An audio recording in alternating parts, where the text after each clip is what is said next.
over you like that. So they have to glue it down, then they have to hide the edges with some extra latex on the sides, and then they paint all the veins and all the rest of it, and they pop your teeth in and pop the contacts in, and you're good to go. Um, we told production that it took half an hour because we wanted a little time off to talk about the world. We'd have tea and talk. But we also knew that if you tell them 20 minutes, they'll start pressuring you for 15 and 10 minutes because they're always in a hurry. And Todd would physically throw those people out of his trailer. This is my trailer, you bastard, don't rush me. But yeah, we told him half an hour, and then when we were feeling really, like we wanted to give him a break, we'd come out after, 25 minutes. But it was 20 minutes. 20 minutes. Because he did all of the makeup with an airbrush. He was so good, he could do all those lines with an airbrush, which meant it was just a lot faster. He's a genius. Yeah. What's up? Do you have any favorite stories or anything personally that you would want to do if you could? I mean, your choice, you get to pick anything that you would want to work on that you haven't done or are currently doing. I don't put a lot of thought into that, into thinking about that, because I've only realized this in my middle age, that the universe doesn't reorder itself every morning depending on what I have dreamt up. It just kind of plays out, What did John Lennon say? Like, life is what happens when you're busy making other plans. And so if I try to think about that, I usually just get let down. Like, life didn't give me my plan? What? I have always wanted to do, I've got a laundry list. I've always wanted to do a Macbeth for film. I feel like that's an engine. Like, Macbeth is a play that everyone recognizes as a masterpiece, but when you go see Macbeth, it always sucks. Why is that? And I feel like I figured out why, and I was in a production in Seattle where I got my way. I fought the director on a lot of the stuff like Lady Macbeth is not a witch with a B. And she's always played that way, but if you play her that way, it ruins her character and Macbeth, and you're just waiting for her to die, and Macbeth is a fool for being with her. There's a million mistakes that are made in that play, and if you don't make them, it's actually a crowd-pleasing rabble-rouser of a play. So I've always wanted to kind of do that. I wanted to do, I can't anymore because it got ruined, but I wanted to do a Star Trek series where it's this is before Enterprise came out, where it was the very first starship, and it was right after the World War III, and the world is in chaos, and it's just trying to get its act together, and they discover warp drive, and they decide to come together. The fledgling world government decides to use the building of a starship to bring everyone together and explore. And they get a crew, but all these nations have just recently been at war, so the crew is spying on each other. Nobody trusts each other. The captain has been through heck in a hand barrel, and he doesn't think that anything is worth trying for. That if you stick your neck out, you'll be killed off. And he has his life, his dad got killed off for trying to help people, and he's just very cynical. And this crew goes out into the universe, and they hit the warp drive, and as soon as they stop, they're lost. And none of their star fields match their maps, and they're basically lost in space. And the whole first season, they are running away from the universe. And they meet Vulcans, and they think they're like the devil. Oh my God, they got pointed ears. And they make huge, horrible mistakes, and you can see humanity learning to grow into the society that we know of Star Trek. Like, the idea came from the Prime Directive, which is like, if you meet another culture, you do not contact them. You don't let them know that you can travel in space because you'll ruin them. And I was like, well, how did they figure that out? They must have ruined a whole planet.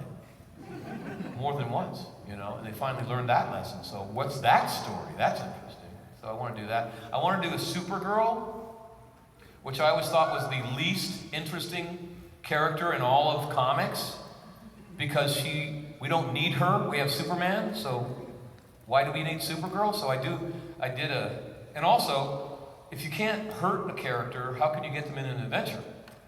So I want to do a Supergirl where you're not afraid if she's going to get hurt, you're afraid if she's going to hurt people. And I did one in the future, like Supergirl 2033. And Superman is old now, it's proven in comics that he gets gray hair, and I was like, well, he's going to be an old man. That's going to be interesting. So my Superman looks like Columbo. He's got bald hair, pot belly, and he solves crime like, I don't know. Well, let's look at the footprints, okay? And he's dying of cancer because he's old, but you can't operate on him because he's Superman, so he's definitely going to die. And Supergirl crashes to Earth, and she gets raised by an abusive father who takes all of her self-esteem away, and she has no idea she has superpowers until she finally protects herself on her 18th birthday from this drunken, horrible man and kills him by mistake. And Superman shows up and says, you can't do that. You cannot kill people. You can't kill your way out of problems. You can't solve problems with violence. I am dying, and I'm not going to leave Earth to you. And he makes her promise to not do that. He finally, she's just like, you don't understand anything, and she's really angry because she grew up like she did. And he finally flies her into the heart of the sun, and they're burning to death. And he's like, I'd rather take both of us out than leave the Earth to you. And she finally relents and says that she didn't mean, and she's crying, and they come back down to Earth, and he's dying. And he says, take my boots, take my cape. You're going to need them. The Earth needs a hero. And he dies. So she has to grow up in a world that is going to tempt her to solve problems quickly through violence. But she's made a promise to this father figure of Superman that she won't. And so I've always wanted to do that. But the WB ruined that one for me. So we'll have to wait a few years. Yeah, but someday. Yeah. Thank you. You're welcome. What's up? Not me, unfortunately. Way too high. Couple of things. One, I absolutely need to know the name of that movie you were filming in Romania.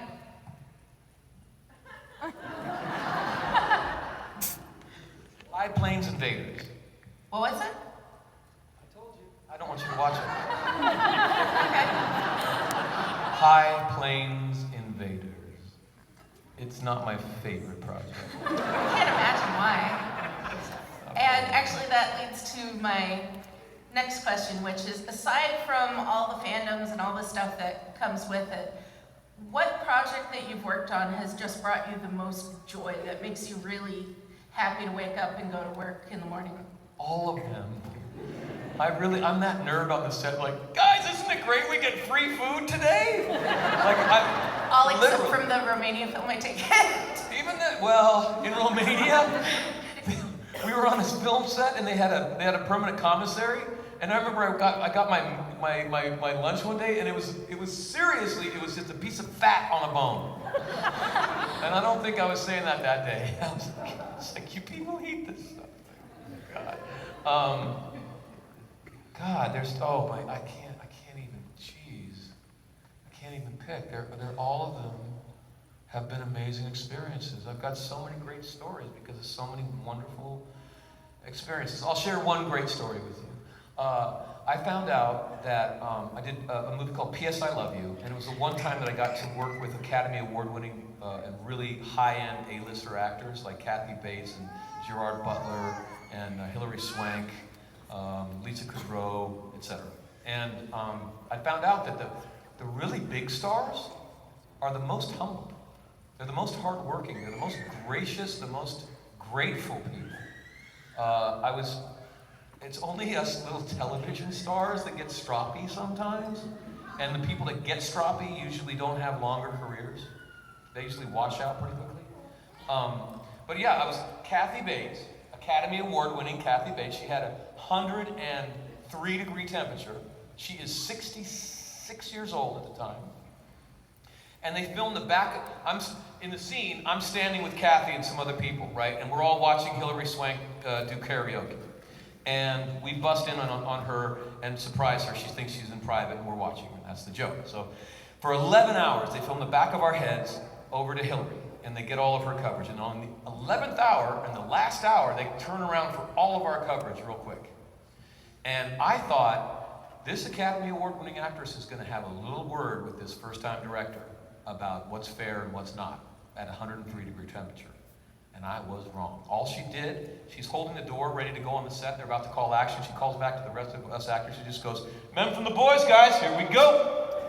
And I fell in love. That was gonna be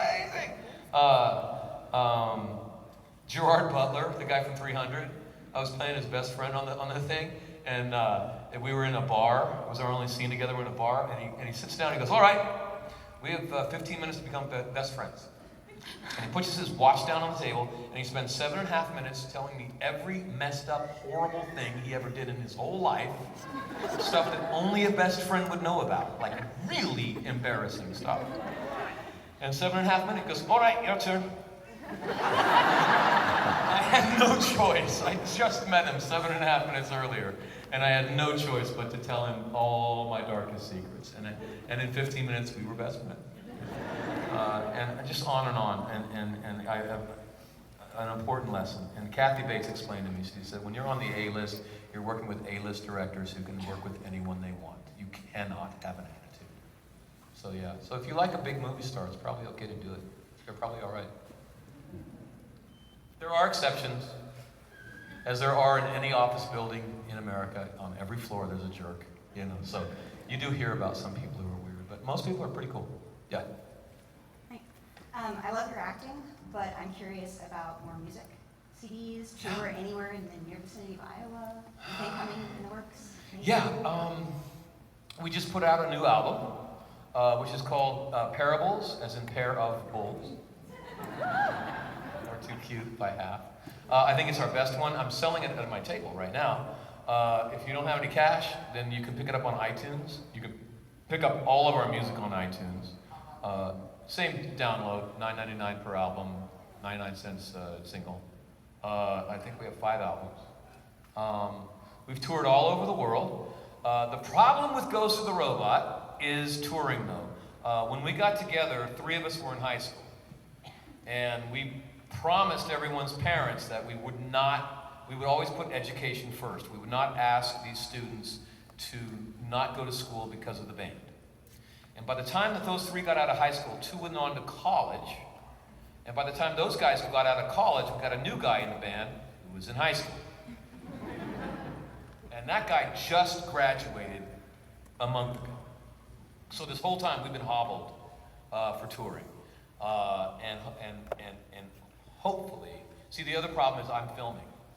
You know, so between that and school, it's always been a problem to get out.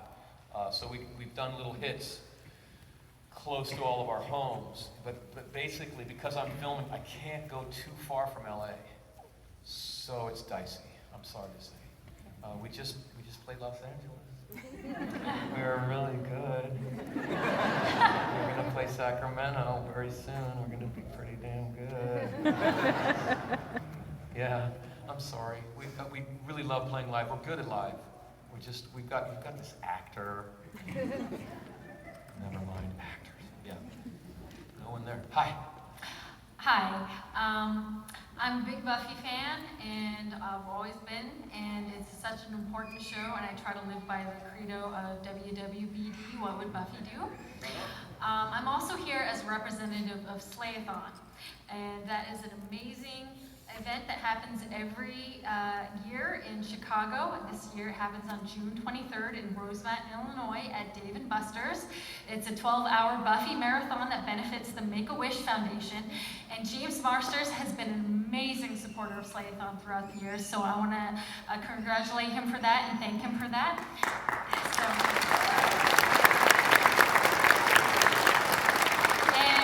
My question for you is, what organizations or causes are you really passionate about?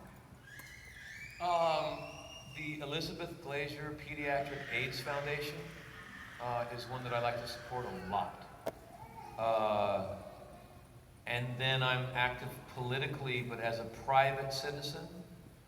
I think it's important to engage as a private citizen. I don't necessarily want to engage as a celebrity. I think I can actually do more good if I'm just knocking on doors. And so in that vein, I think, although I suspect we would all agree with one another, there may be people who don't, and I don't want to make them feel like they're not a part of this group today. I think the great thing about America is we're all kings and we're all queens, all of us. And I think that we all have to run the country, but we all get to have our own opinion about how to do that. And part of it is we all get to, we can disagree about how to do that. So,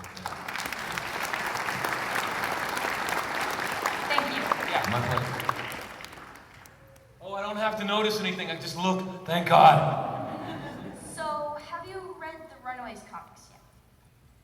No, I didn't. Okay. I know I seem lazy. This is why. I did a French television series called Metal Hurlant, which was based on the comics that were, when you translate them to English, they're the heavy metal comics, which are this like Twilight Zone, but way more twisted than that, and definitely for adults and very dark, but really genius. And hi, what's up? Okay. Just wanted to let you know, just between you and me. This is a secret. Just one last question. What? This is Mark Devine. Mark and I do videos together. Mark is the funniest person I've ever met in my life. He's also horrible at video games, and I love watching him die.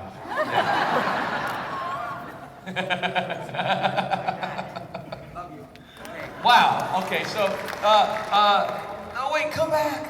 So, this is what happened with Metal Hurlant. So, I read the comic before.